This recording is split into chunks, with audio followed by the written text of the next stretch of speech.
na aula anterior, mais precisamente, né, a gente discutiu Estado e desigualdade no Brasil, né? Eu trouxe alguns dados mostrando a concentração de renda, né, a população mais vulneráveis. Na aula de hoje, a gente vai discutir um pouco sobre a questão da política pública, certo? Pensando em quantos bens tem cenário que eu descrevi na aula passada, a gente viu claramente que tem uma parte da população que vive muito mal no Brasil, né? Que tem uma concentração de renda muito grande e tal, né? E hoje a gente vai ver um pouco de como que combate isso dentro da esfera do Estado ainda, do Estado burguês, do Estado constituído. De qualquer forma, a política pública aparece como um elemento mediador dessas relações, né? Da relação entre o Estado e as instituições públicas e privadas, certo? A primeira coisa é pensar na política pública como um conjunto de ações e programas, né? Para regular a sociedade, para regular setores.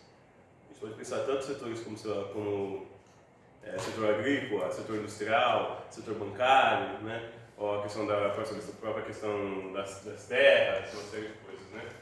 Então, a primeira coisa a se destacar aqui é porque quando fala de política pública, entra muito a questão, vem à tona, como se a gente estivesse falando apenas de políticas assistencialistas, né?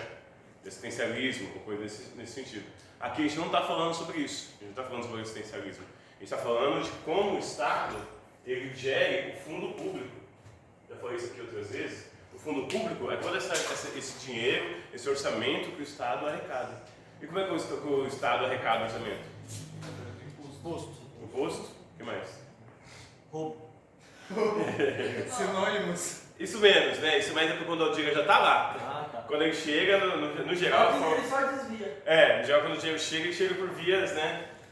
Quase todas monitoráveis. Mas também, além do imposto, tributação, esse tipo de coisa, né? Também o Estado tem empresas, né? Por exemplo, a Petrobras é uma empresa que metade é do Estado. O Banco do Brasil é uma empresa que mais... A Caixa não. A Caixa também é a Caixa Econômica Federal, o próprio sistema de água e esgoto, tem vários que são públicos, né? E são empresas que dão lucro. O Correio é uma empresa pública também, que também dá lucro, certo? Esse dinheiro todo é acumulado, e o Correio é uma das empresas mais eficientes do Brasil, dá milhões de lucro. Quando se fala de política pública, o pessoal pensa muito em política assistencial. E, na verdade, a gente tem que pensar que a política pública ela é feita para pobres e para milionários, né? Por exemplo, você pega o grupo Safra, é um grupo muito forte, muito endinheirado no Brasil e que recebe dinheiro do Estado. Quando teve a crise relacionada à pandemia, o governo levou trilhões para os bancos, certo? As grandes empresas, os grandes empresários, eles não têm o menor problema de recorrer ao Estado quando eles têm problema financeiro, problema no seu caixa. Quando eles não estão atingindo uma taxa específica de lucros. Por exemplo, o cara tem uma taxa lá para operar no Brasil, vamos colocar aqui uma empresa de montadora de veículos. Ela opera uma taxa no Brasil de 20% de lucro ao ano. Se ela estiver correndo risco de uma taxa de lucro a 10% ao ano, o que ela faz? Ela já aciona no Estado para conseguir empréstimos, para manter, ou isenções, né? Para conseguir manter aquela taxa de lucro em torno de 12%, 15%. Qual a expressão política para o Estado liberar alguma coisa para ela? Também. Terreno. Eu lembro que eu fiz uma pesquisa na Volkswagen de São Bernardo. O terreno da Volkswagen era um terreno doado pelo Estado. Agora faz sentido uma empresa multibilionária, né, que tem lucro trilhões, tem que ter um terreno doado pelo Estado. Enquanto do outro lado tem um grupo de famílias que está tentando legalizar um terreno, né, uma ocupação de um terreno que não tem um dono privado, né, aí o Estado não ajuda lá. Um lugar que precisa de água, de água, de esgoto, sabe que a porcentagem de lares com 1% da população, não lembro o número direito, que no Brasil ainda não tem água e esgoto encanado. E enquanto isso, os empresários estão liberando uma série de dinheiro. Então você vê que tem uma diferença aqui como se gere a política pública. E o que a mídia ataca, os grandes meios de comunicação atacam, no geral, é quando se fala de política pública para pobres. Bolsa Família, Vale Gás, a política dos remédios genéricos, tudo isso é atacado, né? Pelos grandes grupos. Que também a mídia, o que é a mídia? A mídia é um grande grupo de empresários, estou falando da grande mídia, né? É um grande grupo de empresários com ações, com relação direta com o governo, recebendo imposto, recebendo grana de repasse, recebendo grana de empréstimo, certo? Investimento, propaganda. Então, uma série de recursos que entram via Estado para a empresa privada, certo? Com baixos juros ou Estava vendo outro dia também, o ano passado, quando eu estava falando a questão da renovação dos empréstimos para o agronegócio, a dívida do agronegócio com o Estado é gigantesca, sabe? A Previdência mesmo, fala da questão da Previdência. A dívida das empresas com a Previdência é gigantesca também, que as empresas não recolhem aquele dinheiro que ela deveria recorrer junto ao Estado, certo? Então, aqui a política pública é a forma como o Estado busca atender demandas sociais. Aqui as demandas sociais, obviamente, elas estão em disputa, né? Na arena política, na arena das deliberações, por exemplo, nas assembleias legislativas, você vai ver que os vários grupos se degradeiam lá, né? E o próprio setor de políticos, os representantes, eles também representam grupos políticos, grupos empresariais. Os deputados, eles não são deputados pela nação, pelo povo de forma geral, como eles dizem que são, né? Ah, vou defender São Paulo, vou defender Rio Preto, isso. Na verdade, eles estão representando grupos de interesses, que são os financiadores de campanha. Então você vê como que a questão do público e o privado se intercruzam aqui e tendem a favorecer sempre os mais fortes. Isso aqui é a arrecadação de impostos, tributos, lucros. E essas grandes empresas, como eu disse, né, fazem grande lobby, né, junto ao Estado, fazem pressão por verbas. E também então, eu tenho que diferenciar a política de governo e a política de Estado. O que é a política de governo? Por exemplo, o Bolsa Família foi um programa muito importante no Brasil e tal, né, que vem de longa data esse debate sobre uma forma de se amparar as pessoas mais pobres, né? Porque tem uma questão assim, tem um conceito que é muito importante, que é na sociologia, que é o conceito de exército de mão de obra de reserva, o exército industrial de reserva. O número de vagas, o número de postos de trabalho na sociedade, ele não é exato ao número de pessoas que estão dispostas a trabalhar, certo? No geral, o número de postos de trabalho é sempre menor do que o número de pessoas. Então, a parte da população necessariamente tem que ficar desempregada. Por exemplo, a média que eles trabalham hoje, do que a gente chama de pleno emprego, já viram essa palavra? Pleno, na verdade, ela não quer dizer 100% das mãos ocupadas. Pleno emprego gira em torno de uma média de 6% de desempregados. Então, se já até uns 6% de desempregado, não considera que tem desemprego. Entende? É pleno emprego, 6% para baixo, 5% é pleno emprego. Aí na sociedade no Brasil dá o quê? 10 milhões de pessoas? 6%? Só que aí o ponto é, né? As pesquisas consideram só quem tem emprego. Isso é outro rolo, né? Porque se você não pegou um emprego nos últimos 30 dias, você não é considerado desempregado. Entendeu? Isso é outro problema. O número já é outra. Exatamente. Mas o que acontece? A questão é que se as pessoas estão desempregadas, a gente trabalha com um número abaixo do necessário, né? No imposto de trabalho menor, sempre vai ter gente que não vai ter o que comer, porque não vai ter trabalho e não vai ter o que comer. Sempre vai ter. Porque é a forma como está ajustada, como está organizada a nossa economia e a produção. Produção de alimentos, produção de coisas, né? Então sempre vai faltar. E o que a gente faz com essas pessoas? Porque se a gente pode direcionar milhões, trilhões, na verdade, anualmente para as empresas privadas, por que a gente não pode direcionar políticas públicas para esse setor que a gente sabe que vai ficar desempregado todo ano? No geral também, o que acontece? É ruim também para a economia você deixar essas pessoas totalmente desamparadas, certo? Porque aumenta a criminalidade, porque aumenta as doenças, porque a pessoa não come direito, vai ficar mais doente. Então vai gerar mais gastos para o Estado. Aumenta a desnutrição, aumenta o número de abortos espontâneos, que a mãe não está alimentada direito, sabe? Aumenta uma série de coisas, de consequências sociais. Então, quando você vai fazer o cálculo, é melhor você pegar e dar a condição mínima, é melhor você dar uma bolsa de 600 reais para a pessoa, que ela pelo menos pode comprar um antibiótico quando for no médico, ela pode comprar feijão. É por família ou por quantidade de pessoas? É por família, mas tem 150, mais 150 por filho. Eu acho que vai ter um limite de filhos, não sei se é 3 filhos. Tem o máximo que você pode, de filhos para ser cadastrado. Você não pode ter 10 filhos e ganhar 150 reais para cada um. E além do mais, tem umas pessoas atrasadas, né? Por exemplo, eu dou aula numa escola pública, dou aula para o 6º ano. Tem um monte de criança que recebe, de grande vulnerabilidade. Se a criança não está frequentando, tem uma série de coisas. E qual a ideia? A ideia, e é uma boa política pública, a ideia é que para a criança não sair da escola para ir trabalhar, Prova de ano. em vez dela sair da escola para ir trabalhar e dar dinheiro para a mãe dela, em casa, é melhor ela ficar na escola e comer, ter as refeições em casa, então você desonera a família, você garante a refeição, desonera a família, você não precisa ter ninguém cuidar da criança, porque ela está na escola, a escola é um ambiente seguro. Por mais que façam campanha contra a escola pública, eu sou professor de escola pública há mais de 10 anos. É um ambiente seguro. Deveria ser. Não, mas se você for anotar mesmo, e ter os casos de violência que acontecem na escola, falando de violência física mesmo, alguém se machuca mesmo, por isso, essas coisas. Sei lá, 2 por ano. Num ambiente que está lidando com 1000 alunos, todos os dias, é praticamente desprezível, cara. No ano inteiro, entende? Aí o que acontece? Se a criança não tem esse amparo, ela vai sair da escola, certo? Então a bolsa também tem a ver com isso. Ela é uma frequência escolar. E a criança saindo da escola, às vezes ela vai ganhando fora na feira, às vezes é menos do que está ganhando com os programas da bolsa, entende? Por que a galera emprega criança? A pessoa não emprega criança por solidariedade. A pessoa emprega criança porque vai pagar o que quiser. Ela vai dar 10 reais. O dia inteiro dá 10 reais para a criança. 10 reais dá 200 reais por mês. Se você der 10 reais todo dia, dá 200 reais por mês.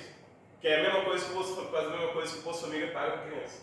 Então, você é pai ou mãe, e você vai ter que alimentar as crianças em casa. Então, para o pai ou mãe, é muito melhor você colocar ela na escola, ela fazer as refeições dela na escola, né? E você vai receber os 150 reais, receber mais o passe, o vale transporte, para a criança se locomover, do que você colocar na rua para ficar engraxando o sapato para ganhar uma mixaria. Entende? Então, é um tipo de política pública que tem que ser pensado numa sociedade que a gente sabe que é desigual.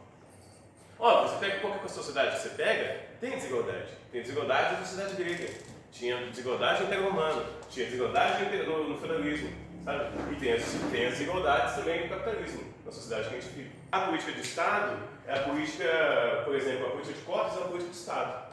Tem uma lei lá, fez uma lei que era para 20 anos, agora acabou de renovar, né? Então a política continua, independente da mudança de governo, independente de qual partido seja. Diferente do Bolsa Família. O Bolsa Família não, o Bolsa Família é uma política de governo. O governo pode renovar ou não. Não é estatutária, né? Como é, por exemplo, o programa de cotas.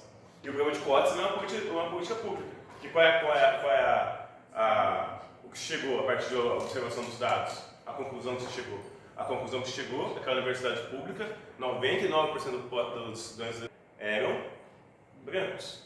Então, para conseguir que a população negra tenha a oportunidade de estudar nessas universidades, tinha que ter alguma política de incentivo e de investimento desse setor que ficou para trás. Então é isso, a de governo ela muda sempre e a política do Estado ela tem uma permanência maior. Embora também possa fazer um balanço, como foi o caso das cotas, né? Ficou 20 anos no programa, aí fez um balanço agora se reverteria, se cancelaria o programa ou não. Aí teve até campanha, né? Teve uma série de deputados que estavam lutando para não renovar a política de cotas raciais. Inclusive políticos negros também, né? Não, aí. Como o Holiday, por exemplo. Que era supra-sumo da hipocrisia. Não, é por quê? Porque assim, de quem que ele recebia votos? Esse candidato, esse político, políticos negros que eram contra renovar a política de cotas. Mas por quê? Porque esse cara está esperando o quê quando ele fala isso? Ele está esperando que os setores brancos, conservadores, votem nele. Então está tentando atrair aqueles votos. Você, como não político, concorda com a política de cotas? Claro, tem que ter política de cotas.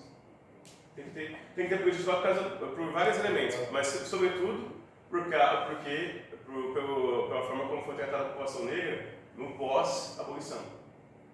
Durante décadas, eles ficaram praticamente impedidos na escola, mesmo depois da abolição. Seria, não, acho que depende, porque assim, se fosse tudo igual, vamos supor, que a gente tivesse só as universidades públicas, as escolas públicas, todo mundo entra pela escola, ainda assim, a questão financeira, mesmo se a instituição não tivesse vestibular, por exemplo, na Argentina não tem vestibular.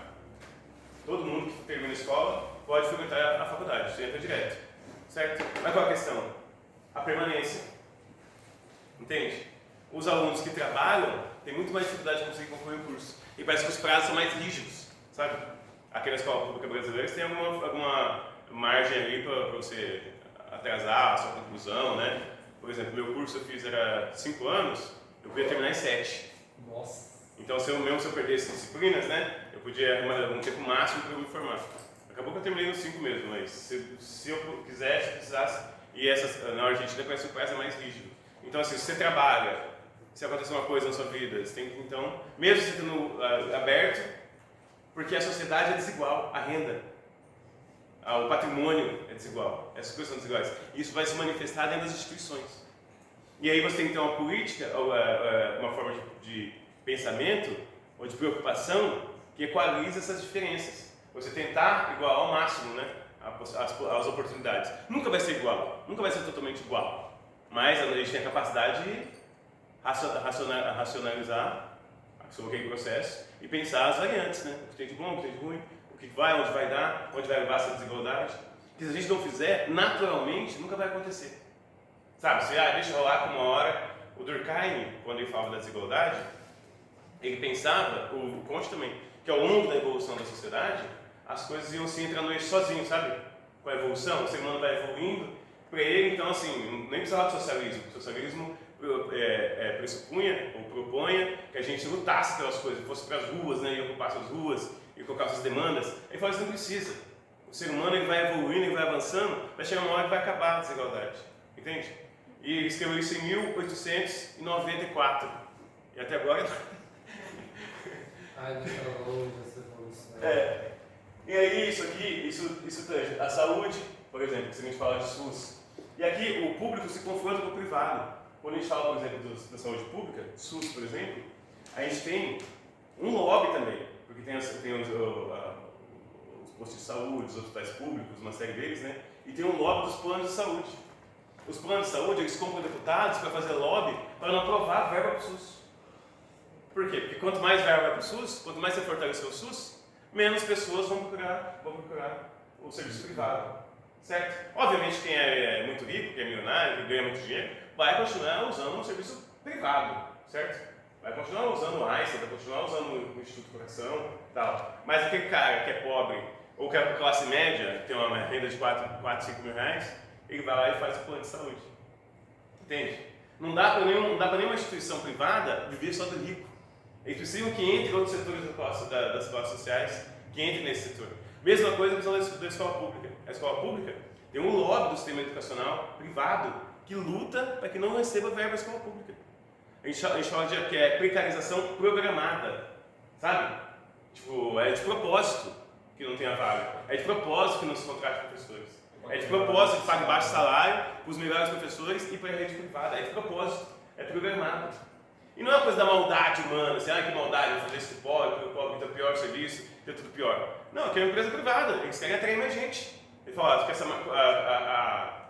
com esse público que eu tenho da classe A, os mais ricos que ganham 30 mil reais, eu estou tendo tanto lucro. E se eu abrir uma fatia do plano de saúde lá, Platinum, e atrair outro setor? É assim que raciocina, que é para ter lucro, né? E aumentar crescentemente o lucro. E aí o serviço público, acaba funcionando como um obstáculo. Déficit habitacional também. Você vê como é que o público e o privado se chocam aqui no déficit habitacional. A gente tem um grande déficit habitacional. Faltam casas para as pessoas. Eu vi outro dia em São Paulo lá, que tinha parece 50% dos imóveis do centro, se não me engano, até 70% dos imóveis do centro de São Paulo estavam desocupados. E eu morava no centro, ficava passando lá e vendo, né? Tal. Um monte de apartamento, um monte de prédios inteiros desocupados, porque o cara não consegue alugar, que é caro, né? E ele deixa lá fechado. Então tem um déficit habitacional, né? Porque tem casas, um monte de casas e apartamentos, moradia concentrada num monte de poucos, né? Tal. E isso, quando cada vez que você cria um programa habitacional, você atinge a galera que vive de aluguel. Então tem um monte de empresa que vive da máfia do aluguel, né? Quando você constrói casas, você tira a galera de pagar aluguel e move para outro lugar. O serviço de transporte em São Paulo também é assim. Até em Preto deve ser parecido. O serviço de transporte também. Você tinha o sistema público, né? O metrô, a gente sabe que é muito eficiente, é lucrativo e tudo. Mas o setor do metrô, ele chocava com as empresas de ônibus. Aí toda vez que fala de expandir o metrô, as empresas de ônibus entram com tudo. E é um lobby gigantesco do transporte. Eles têm deputado, eles têm capanga, eles têm tudo que você pensar. E aí isso fica travando as políticas públicas. Então as políticas públicas estão sempre em choque. E a política de emprego também. A gente sabe que os postos de trabalho, como tem muita gente desempregada, e as empresas, elas vão de acordo com o que vão dar determinada margem de lucro. Então, e você desconta até lá no Keynes. O Keynes escreveu isso, acho que logo na sequência da crise de 29. Que o Estado tem que ter uma iniciativa constante na criação de empregos. Porque em determinados momentos, as empresas privadas, vejam, e até agora não foi nada de que eu sou contra a empresa privada, não foi nada de socialismo, não foi nada disso, estou falando só de políticos burgueses, inclusive. Ele dizia que tem vários setores que os empresários, o empresariado, o setor privado, não vai se interessar por desenvolver, sabe? Porque a taxa de lucro é baixa. E aí fala então que o Estado tem que ter um protagonismo aí, para conseguir regular. Que mesmo para um setor dos liberais, a economia ela não consegue se regular sozinha. A economia, os serviços, certo? Tem que ter algum tipo de organização, porque o empresariado privado, eles disputam entre si, eles se chocam, e eles não se importam com o que acontece com quem está ao redor deles. A questão deles é o desenvolvimento do grupo deles, o individual, mas o grupo deles contra o outro, né? Então o Estado tem que ter uma postura progressiva e ativa na criação de empregos, de postos de trabalho, certo? Que o Estado brasileiro não tem feito muito, inclusive. Mesmo no que diz respeito à previdência, a pessoa contribui a vida inteira. Ela tem que ter alguma forma, quando ela ficar mais velha, de se autossustentar, certo? Porque senão quem que vai sustentar ela? Quando ela for no médico, quando morrer, quando sofrer um acidente, entende? Tem um lobby nisso também, né? Você vê um monte de gente, porque aí surgem os grupos de aposentadoria privada, que aí ficam na TV, ficam no jornal, não fica esperando o governo te atender, entre aqui no nosso grupo de investimentos, a empresa privada, você contribui um pouquinho por dia, não sei o que e tal, e você constrói sua própria aposentadoria, e uma galera cai nessa, né? Aqui também tem destaque do Brasil aqui a questão negra, né? Inclui quilombolas, questão de cotas, violência policial na questão negra, né? Aqui teve um momento importante, nos anos 70, 78, foi o movimento negro unificado, de formar uma política, pensar políticas públicas no grupo da população negra. Inclusive, a população mais pobre é a população negra. A população que mais sofre com a violência policial é a população negra. As mulheres que mais sofrem a questão de estupro são as mulheres negras. E o MNU tentou organizar essa questão, certo? Você estava vendo agora a discussão sobre aborto? Que os caras estão tentando passar que a pena para a mulher que abortasse é maior do que a pena para o estuprador. Isso é uma loucura. É uma disputa por política pública, né? É uma coisa que seria tão óbvio, né? Então aqui, os movimentos sociais, eles entram nessa questão da política pública como força social de pressão. Porque quando você elegeu a gente vive numa democracia representativa, né? Então quer dizer, você elege os caras e eles te representam durante 4 anos, né? Tal. E o que acontece? Enquanto a gente fala isso, né? Você votou errado, agora espera 4 anos e vota de novo. Isso é um absurdo total. E isso aqui é entendido pelos movimentos sociais. Por exemplo, o MST, MNU, as marchas, passeatas, o Marcha do Orgulho Gay, tudo isso já entende que o Estado ele demora muito para se movimentar, então você faz é pressionar o Estado. Pressionar por leis no legislativo, né? Pressionar o executivo, certo? Então, movimentos sociais eles exercem um papel muito importante para pensar os grupos que estão excluídos, ou os grupos que mais sofrem, que mais vivem a desigualdade. Acho que é isso. Dúvidas, questões? Professor, você consegue falar um pouco sobre a indústria farmacêutica? Cara, a indústria farmacêutica é uma coisa maluca também, né? É um negócio que eu acho... Cara, você vê a questão das vacinas, né? Veja a questão das vacinas. Quando teve o Brasil tinha laboratórios, né? Para produzir insumos. O da vacina foi isso. Produzir insumos, tudo. E o governo veio desativando isso, né? E por quê? Porque os grupos farmacêuticos, os grandes grupos farmacêuticos privados, também pressionam contra a questão dos medicamentos. A farmácia popular, a quebra da patente, lembra da quebra da patente do HIV? Do soro do HIV? Quebrou a patente, porque a gente não ia respeitar o direito de patente, e a gente começou a produzir o coquetel do HIV. E isso evitou a morte de milhões, cara, no Brasil. A indústria farmacêutica tem o que ela faz? Ela é parte da ciência médica, certo? Que dá lá, pesquisa e tal, né? Mas ela faz para ter lucros. Então o pessoal fala isso, que os remédios, por exemplo, eles do câncer, ele cura seu câncer e ele te cria uma série de outras doenças. Porque o farmacêutico tem um monte de remédios. Ele te dá a solução para um, te joga mais 10 lá. Porque tem que dar lucro. O objetivo da indústria farmacêutica não é criar, não é o bem da humanidade. Como eles falam na propaganda às vezes da TV, né? Não, é aqui a nossa empresa cuidando da sua família. Não, é o contrário, eles estão cada vez mais remédio. É efeito colateral, né? Os caras, a própria indústria farmacêutica cria os efeitos colaterais. É uma loucura. Prevenção. Então o que é prevenção? É esporte, uma série de coisas para evitar que a pessoa chegue lá no final já toda lascada. Isso é mais barato você prevenir o medicina em casa, por exemplo, que eles falam, né? Passar nas casas das pessoas, dos velhinhos, dos grupos que você sabe já que tem problemas, né? Tal. E prevenir do que chegar lá e deixar se fuder. Mas a indústria farmacêutica não tem isso. Ah, não tem Quanto mais você gasta, mais é grande. Pra eles não compensa. Pois é.